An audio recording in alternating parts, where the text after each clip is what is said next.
Krishna Prestaya Bhutale Srimate Bhakti Vedanta Swami Niti Namine Namaste Saraswati Deve Gauravani Pracharine Nirvishesha Shunyavadi Paschimapradeshakarine Jai Shri Krishna Chaitanya Prabhu Nityananda Shri Advaita Gadadhara Shivasadi Gaura Bhaktavrinda Hare Krishna Krishna Krishna Hare Hare Hare Rama Rama Rama Hare Hare. You can stand up. I'd like to start by explaining the premise of the Gita. The Gita was spoken on the battlefield of Kurukshetra, and it was a conversation between Lord Shri Krishna and Arjuna. The battle was fought between the cousins, the Kauravas and the Pandavas. While Duryodhan, one of the Kauravas, had chosen Krishna's army, Krishna, who was one of the Pandavas, had chosen Krishna himself, though Krishna had vowed that he would not fight and would instead remain as Arjuna's charioteer.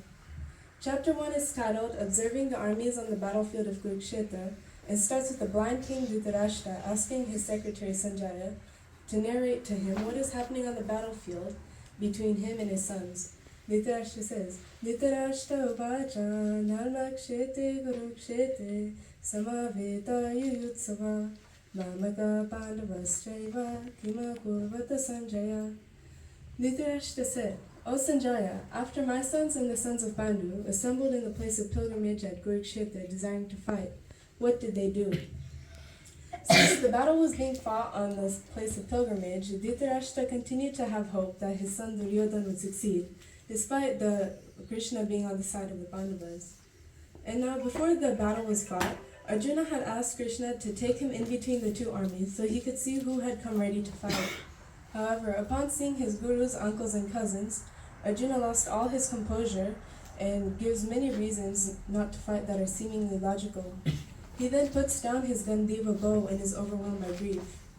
Only then, and in the beginning of chapter 2, Arjuna surrenders to Krishna and asks him to instruct him. Only then does Krishna begin to address Arjuna as follows.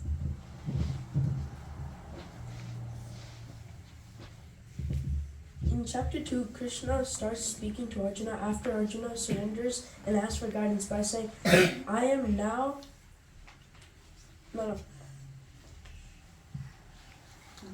Confused. I am now confused on my duty and lost all composure because of my miserly weakness. In this condition, I'm asking you to tell me for certain what is best for me.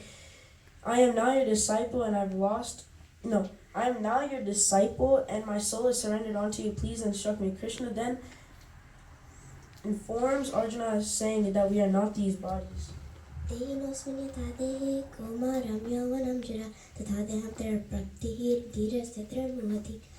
he embodies, so continuously passes in this body from boyhood to youth to old age, the soul similarly passes into another body at death.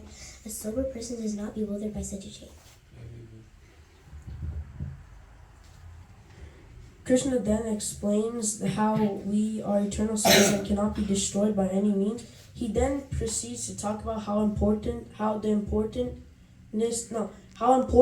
it is to follow the spiritual pathway by saying, Nehe brikramana sosti praptavaya navidyate saltamapisya dharmasya trayate mahato bhayat. In this endeavor, there is no loss or diminution, and little advancement on this path can protect one from the biggest types of fears. He then proceeds to say, Nastir buddhya yuktasa nachay yuktasa bhavana nachay bhavyata santir asantasa kuta sukham. One who is not connected with the Supreme can neither have transcendental intelligence nor steady mind, and there's no possibility of peace. And how can there be peace without happiness?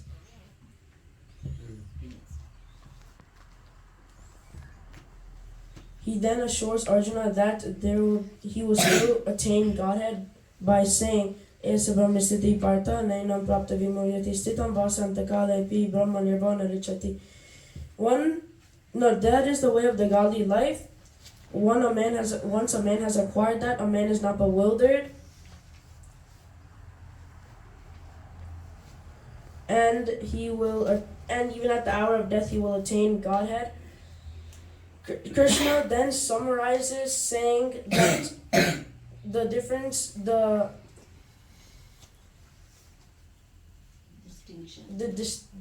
distinctions between the temporary material body and the spiritual soul, the eternal spiritual soul, is that the eternal,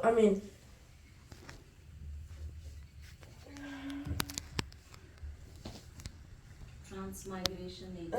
he explains a process called transmigration, which is that a process which at the time of death that the temporary soul or the eternal soul goes into another body, and that soul will continue on going.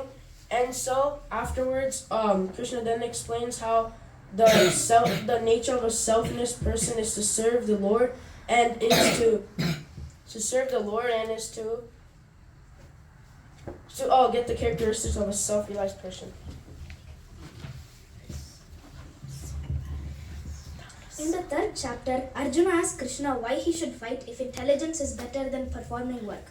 Krishna explains that since work has to be done in order to maintain the body, work done that is dedicated to Krishna will prevent one from entangling. In text 9, Krishna says, Yamyartat karma nonyatra loko yam karma bandhanaha tadartam karma kaunteya mukta sangha samachara. Work done as a sacrifice for Vishnu must be performed, otherwise work causes bondage that in this material world. Therefore, O son of Kunti, perform your prescribed duties for his satisfaction, and in that way you will always remain free from bondage. In text 21, Krishna says, Yadyadacharati shreshtas tattadyevataro janah sayat pramanam kurute lokas tad anuvartate. Whatever actions a great man performs, common men follow, and whatever standards he sets by exemplary acts, all the world pursues. Further, when Arjuna asks Krishna what prompts someone to commit sins as if involuntarily, Krishna says in text 37, Shri Bhagavan Uvacha Kama Yesha Krodha Yesha Rajo Gunasamudbhavaha Mahasano Mahapapma Viddayenam Iha Vairinam. It is lust only, Arjuna, which is born of contact from the material mode of passion, which is later transformed into wrath, the all-devouring sinful enemy of this world. So in conclusion, Krishna says one should surrender all of his fruitive results to him and engage in his duties with full knowledge of Krishna. Krishna begins the fourth chapter entitled Transcendental Knowledge by describing the history of the knowledge he is sharing with Arjuna. He explains the process to attain the knowledge that can remove all obstacles caused by ignorance. Krishna says in text 2, Evam parampara praptam imam rajatasayo vidu sakale neha mahata yoga nasta parantapa. The supreme science was thus achieved through the chain of disciplic succession, and the Savi kings understood it in that way. But in course of time, the succession was broken, and therefore the science as it is appears to be lost. Krishna is speaking the Bhagavad Gita to reconnect the broken chain of disciplic succession. Krishna then says that knowledge from a proper guru can help us understand the purpose for his appearance in this world. Krishna says in text 9, Janma karma chame devam evam yo vedi tattataha tvakta deham punar janma naiti mameti sojana. One who knows the transcendental nature of my appearance and activities does not upon leaving the body take birth again in this world, but attains my eternal abode, or Arjuna. In conclusion, in this chapter, Krishna emphasizes the purifying power of knowledge about him. It can free us from the binding forces of desire, fear, and anger, and infuse us with attraction for him.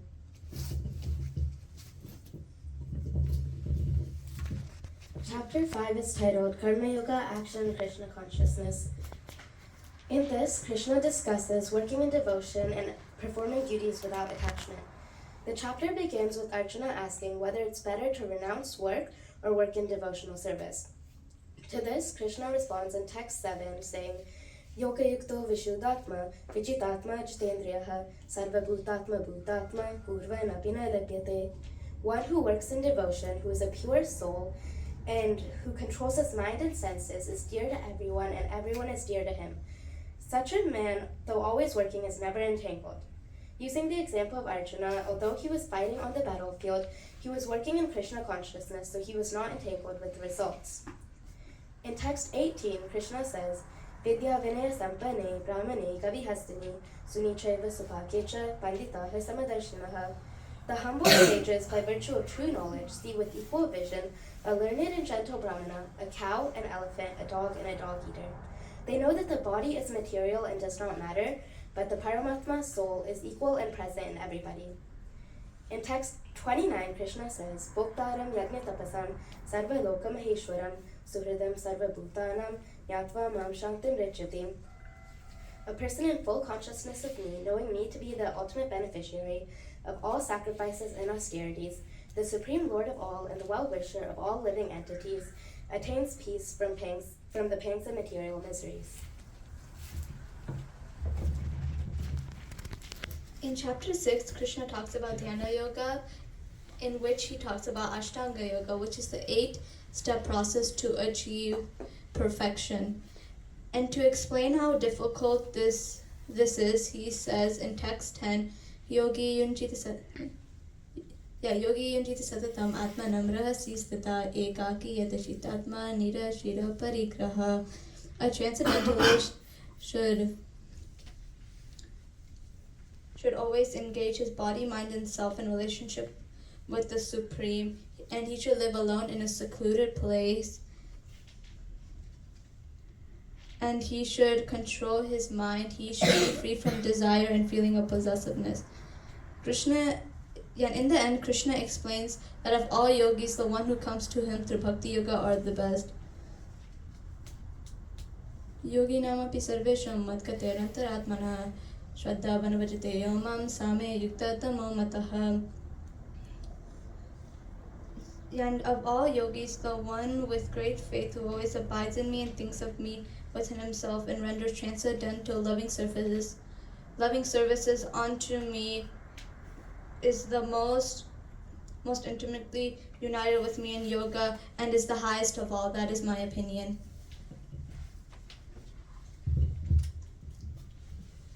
Chapter 7, Knowledge of the Absolute. Lord Krishna concluded Chapter 6 by explaining how to control the mind. Chapter 7 is the first chapter in which Krishna talks about himself and reveals himself as the origin of all material and spiritual energies, and nothing is superior to him, which he expands on in text 7. Mattaha parataram nanyat kinchidashti dhananjaya mai sarvam idam protam shutre manigana iva. O conqueror of wealth, there is no truth superior to me. Everything rests upon me as pearls are strung on a thread. In this verse, Lord Krishna explains that just as a string pervades the entire necklace, Krishna pervades the entire universe, even if we cannot perceive him. Because until we overcome the 3 modes of material nature, we cannot develop pure love of Krishna. And the unintelligent men then worship the demigods, thinking that they are the same as Krishna. However, Krishna explains in text 23, Antavattu phalam tesham tadbhavati alphamedasam devan devaya joyanti madbhakta yanti mamapi. Men of small intelligence worship the demigods, and their fruits are limited and temporary. Those who worship the demigods go to the planets of the demigods, but my devotees ultimately reach my supreme planet. So the results of the demigods are temporary because the planets of the demigods are perishable, and the demigods themselves are even perishable, so then there's no question of getting permanent results by them. The demigods give temporary material satisfaction that will all go away with this body. However, the Lord gives eternal destination to be removed from this cycle of birth and death.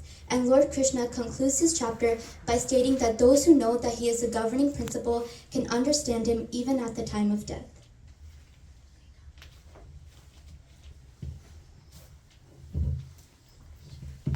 Chapter 8, which is entitled Attaining the Supreme, Krishna explains that by remembering him throughout one's life, and especially at the time of death, one can attain him and his supreme abode. In text 5, Krishna says, Antakale chamameva smaran muktva kalevaram ya prayati samadbhavam yati nasti atra samshaya. And whoever at the time of his death quits his body remembering me, attains me. Of this there is no doubt. And further, in text 6, Krishna says, Yam yam vapi smaran bhavam tejate antakalevaram tam tam eveti kaunteya sada tat bhava bhavitaha.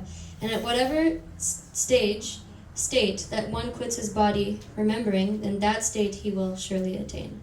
So Krishna says He explained that one who always remembers him throughout his life with devotion, he becomes easy to obtain.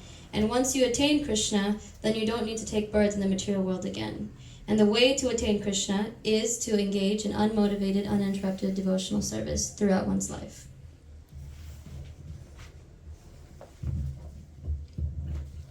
Previously in chapter 8, Krishna had explained to Arjuna how one can attain him and what happens to one after death. In chapter 9, Krishna begins to explain the most confidential and secret knowledge and how one can attain it through devotional service, or how one can understand it through devotional service. In text 10, Krishna says, Maya dakshena prakriti suyate sacharacharam hetunanena konteya jagadvi parivartate. And he says, this material nature, which is one of my energies, is working under my direction, O son of Kunti, producing all moving and non-moving beings.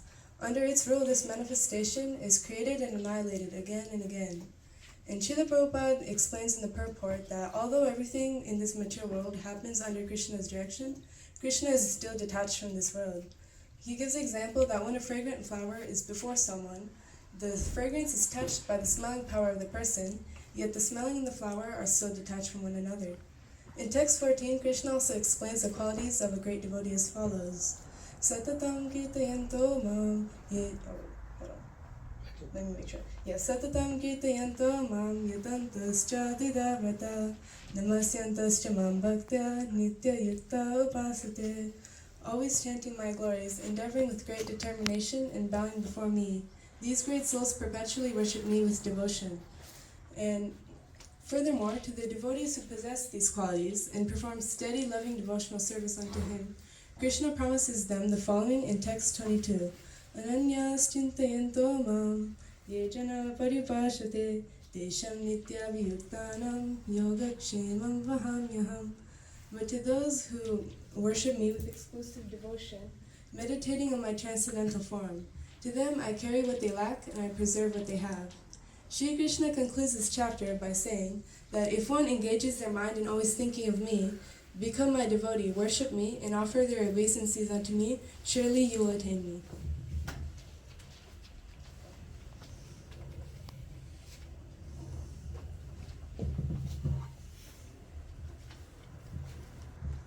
Chapter 10 reveals Lord Krishna's exalted position as the cause of all causes. It is titled the Opulence of the Absolute. Krishna explains this by saying in text 8, Aham sarvasya prabhavo mata sarva pravartate iti matva bhajante mam buddha bhava samanvitaha. I am the source of all spiritual and material worlds. Everything emanates from me. Those who know this perfectly engage in devotional service towards me and worship me with all their hearts. He also explains the glories of his devotees by saying in text 9, Matchita matkata prana bodhayanta paraskaram katayantaschamam nityam tusyanti cha ramanti cha. The thoughts of my pure devotees dwell in me. Their lives are surrendered unto me, and they derive great satisfaction from conversing or enlightening one another and conversing about me. Krishna further elaborates on how he, out of compassion, destroys with the shining light of knowledge the darkness born of ignorance. Furthermore, he expands on in text 10, and he says, Tesam satata yuktanam bhajatam priti purvakam dadami buddhi yogam tam yena mam upayanti te. Translation. To those who are constantly devoted and worship me with love, I give them the knowledge by which they can come back to me. In conclusion for this chapter, Krishna says that we should know everything that we see that's beautiful and opulent is all but a mere spark of his splendor.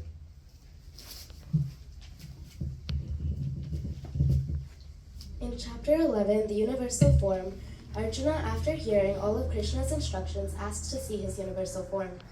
Krishna grants Arjuna divine vision and reveals his unlimited form. He explains that one can perceive this form only by pure devotional service. Krishna concludes this chapter by saying in text 55, Mat karma krin mat paramo mat bhakta sangha varjitaha nirvaira sarva bhuteshu yasa mameti pandava. Translation: My dear Arjuna, he who engages in my pure devotional service, free from the contaminations of fruit of activities and mental speculations, he who works for me and makes me the supreme goal of his life, who is friendly to everyone, he certainly comes to me.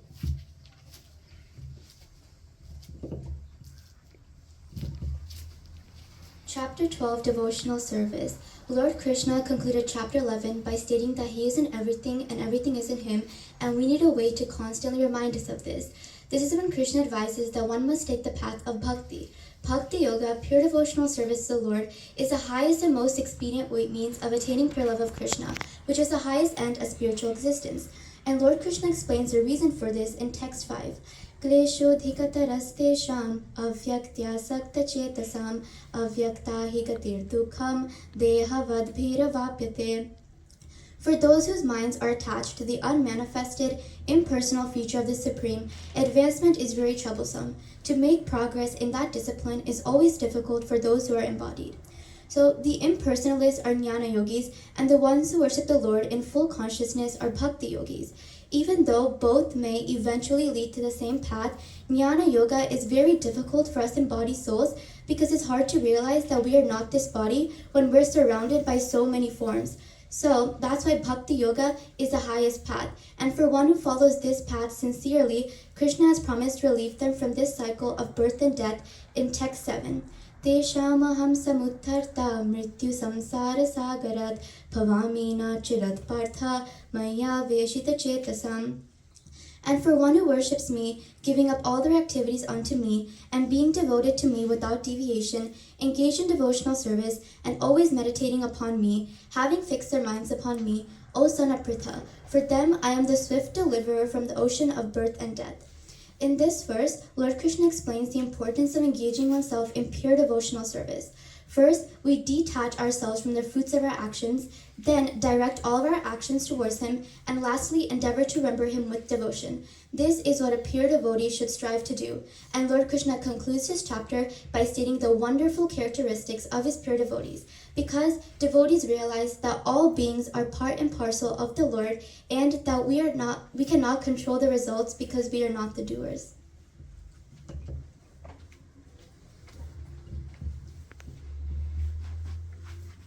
Chapter 13, Nature, the enjoyer, and consciousness.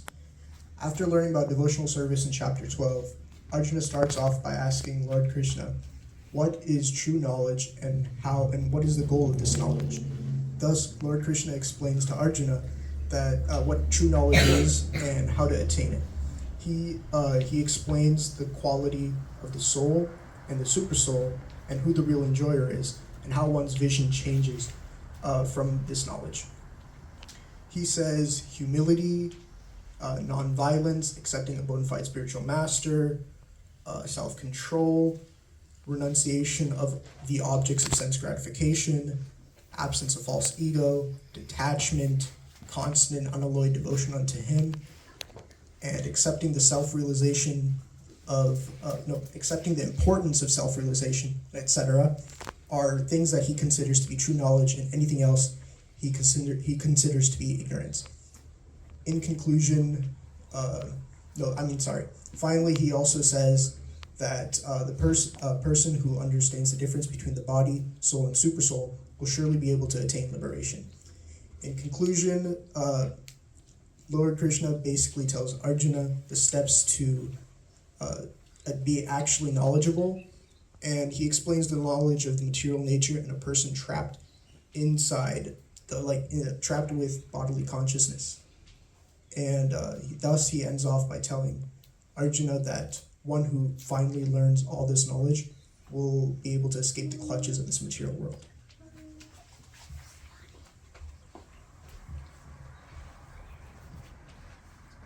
In chapter 14, the modes of material nature, Krishna focuses on the material energy. He talks about the three modes of material nature, goodness, passion, and ignorance, which are also called Sattva, Rajas, and Tamas, and he explains those modes to Arjuna. He introduces and explains the three modes of material nature to Arjuna, and this starts a long run of shlokas that involve Krishna introducing all of them to Arjuna and to the rest of us.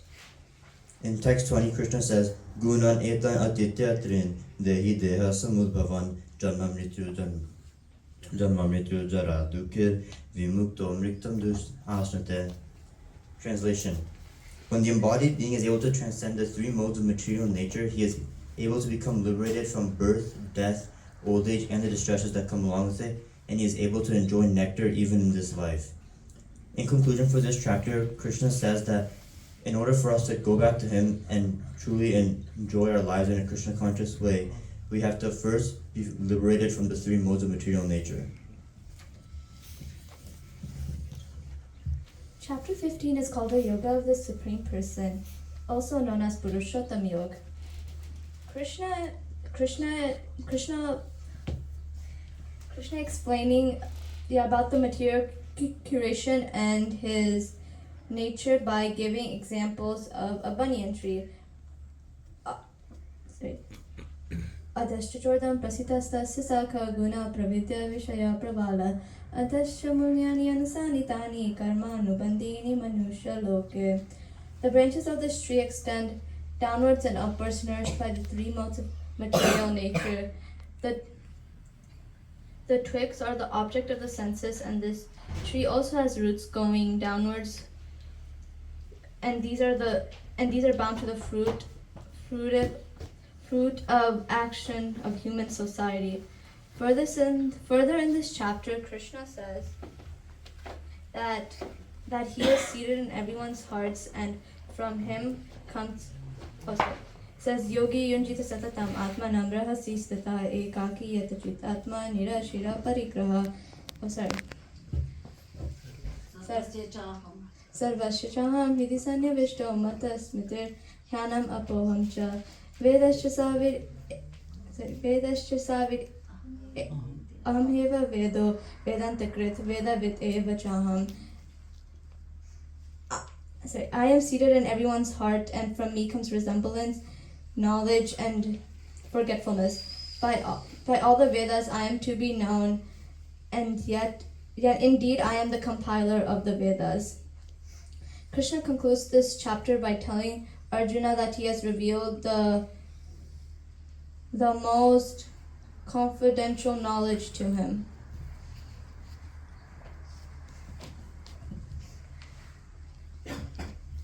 Chapter 16, Divine and Demoniac Natures.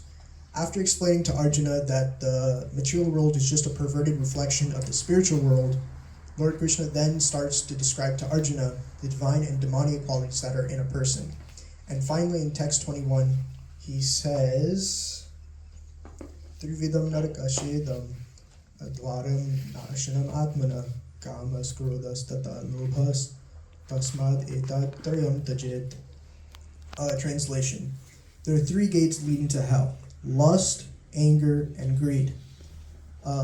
Every sane man should give these up, for they lead to the degradation of the soul.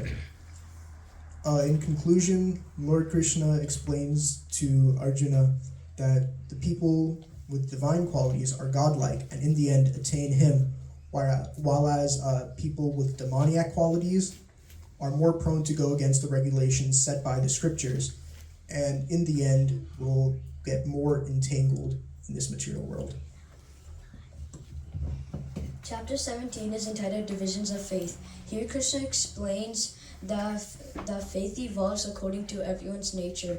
Men in the mode of goodness worship the demigods, men in the mode of passion worship the demons, and men in the mode of ignorance worship the ghosts and spirits. Krishna says in text 2, Shri Bhagavan Vacha Trivida Bhavati Shraddha Dehi Trivida Bhavati Shraddha Dehi Namso Sabhavaja Satakiraj Cheva Tamasi Cheti Tamsunu.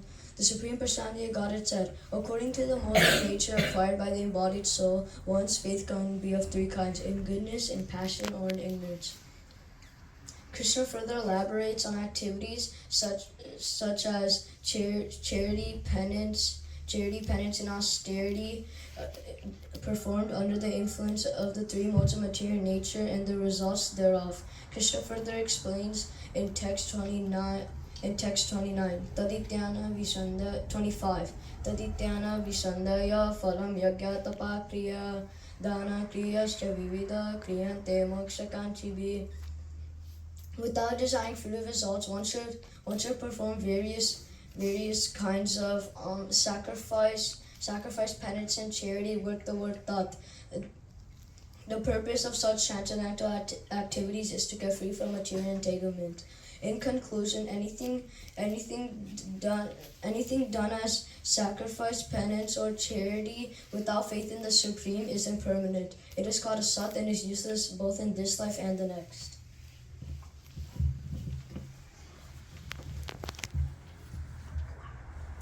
Chapter 18 is the concluding chapter of the Gita and is entitled Perfection in Renunciation.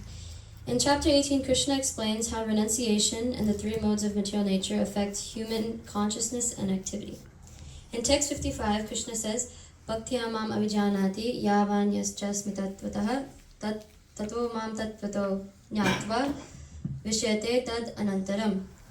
One can understand the Supreme Personality of Godhead as He is only by pure devotional service. And once he comes into full consciousness of the Supreme Lord, he is able to attain the kingdom of God. The practical way to do this is explained in text 65. Manmana bhava madbhakto madhya jiva namaskuru mam eveshasi satyam te pratijani priyosmi me. Always think of me and become my devotee. Worship me and offer your homage to me. Then you will come to me without fail. I promise you this because you are my very dear friend. Finally, Krishna concludes by saying in text 66, Sarva dharman parityaja mam ekam sharanam vraja aham tvam sarva papevyo mokshasrami mashachaha. Abandon all varieties of religion and surrender unto me. I shall deliver you from all sinful reactions. Do not fear. The ultimate conclusion of the Gita is that the highest path of religion is absolute unconditional loving surrender to Krishna. And that will free one from all sins and enable one to be eligible to transfer to the kingdom of God. After explaining all the aspects of the science of life, Krishna tells Arjuna that he should do as he pleases, reiterating that this path of bhakti yoga is individual and one's own choice, and Krishna will not force anyone to surrender unto him, but we should make our own effort to do that. We thank you all for listening to our presentation, and we hope we have been able to give you some deep wisdom that Krishna has told Arjuna in the Bhagavad Gita on this auspicious occasion of Shri Gita Jayanti.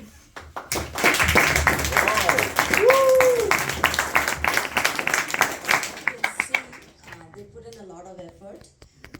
And the youngest child in this class, you see all kinds of age groups. The youngest is Subhadra, she's 9. The oldest is me. But you can imagine the age difference between me and Subhadra, and everybody else falls within these two age brackets. So for the Gita, there is no age. So in my class, I have a 9-year-old, and I have Anika is probably the oldest youth in the class. But it's anybody at any time. Yesterday we read the Gita, and I was reading, and suddenly I stopped in between. I was like, I've never read this before in the Gita, because I've read it so many times, but there's always something new that you can find in the Gita. So there is no age for this class to read the Gita, to understand it, to try to put it into our lives. So please make this resolution this year. I want to make one of the resolutions I'm forcing these kids to make is they're going to stay in my class for another year, and they're going to present something better. They're going to take some other chapter. I gave them ownership of 2 chapters each. Next year it's going to be 2 other chapters. So this way they'll get to know each of. They took ownership of the chapters they took, so they had to read it and they had to understand it. So we're going to keep changing the chapters so that way they'll know all the 18 chapters. One of the Gita Mahatmyam shlokas says that the Gita presents everything. It gives you what to do, what not to do. And one of the Mahatmyams is, if you read the Gita, you don't need to read any other scripture. You don't need to read anything else if you read the Gita and understand it. So that is the important part of the Gita. So please make it your New Year resolution. We do all kinds of resolutions that we break all the time, but to read the Gita this year, 2024, is going to be our Gita year. Thank you all very much, and I thank all the kids. We will have a party after this. Thank you.